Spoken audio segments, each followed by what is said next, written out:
All right, Rob, we're on to the last one, key number 7. Excellent. All right, here we go. Focus on culture and the people beyond the tactics and strategy. Now, this is something that is a really important goal for me, because a lot of times when I work with my clients and the organizations that we work with at Shift, is that a lot of executives are very excited about Agile. They look at the tactics and the strategy of implementing it, but what they're using is the traditional mindset or the executive mindset that used to work in the past to implement that. And what they're missing is the culture, right? Shaping that culture alongside and along with shaping that strategy and the tactics. If you have an employee who's hiding behind strategy and tactics, they're the ones who actually say, well, sorry, Rob, that's not my job. Not my job description, right? And that is actually a cultural aspect. That's the values that employee actually holds and believes in, and that's how that's what designs their behavior.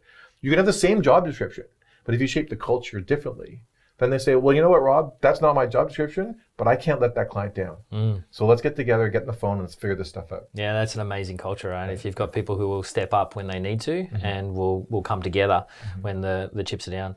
We've been talking about this for a long time at Epic, right? We are a culture-led transformation organization, because you can put in place process, but the best you're going to get out of it is somewhere upwards to 30% in process improvement. But if you change the culture, we're talking 10 times, 100 times the potential.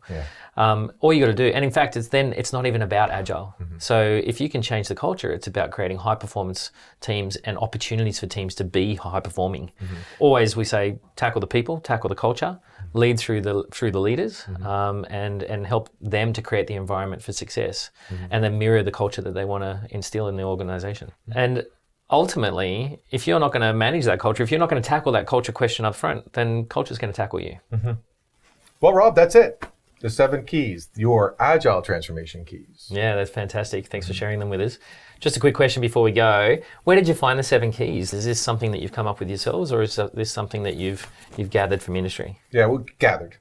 Because there's a lot of organizations that we've worked with that are really doing the one side of the key and not the other side, and vice versa. There's a lot of organizations that are actually getting this thing right, and they're figuring out the path.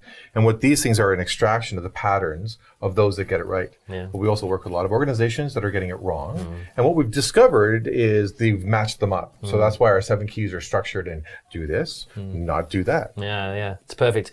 What I've found as well in the industry is that there's plenty of examples out there of organizations that are almost the bastions, the golden light that you could look at to find some of these 7 keys. They're not necessarily getting all 7 of them, but they're getting some real headway in their transformational space, because they're taking care of more than, let's say, half of them. So it's good. It's good to see it's not all doom and gloom. No, it isn't. And one thing too we noticed is that executives can get really excited about these 7 keys and tackle all 7 at the same time. But even if you just do 2 or 3 or 4, the massive shift and benefit that you'll have in the organization. So you don't have to do it all. Consider it a buffet, for example. Go grab a little bit, come back for more. Well, one of your earlier keys was, look for small iterative improvements day to day. Just take on one of those 7 keys. That's right. You might end up with one at a time. With something good. Well, thank you for your time, Rob. Thank you very much, Ron. Appreciate it. You're welcome.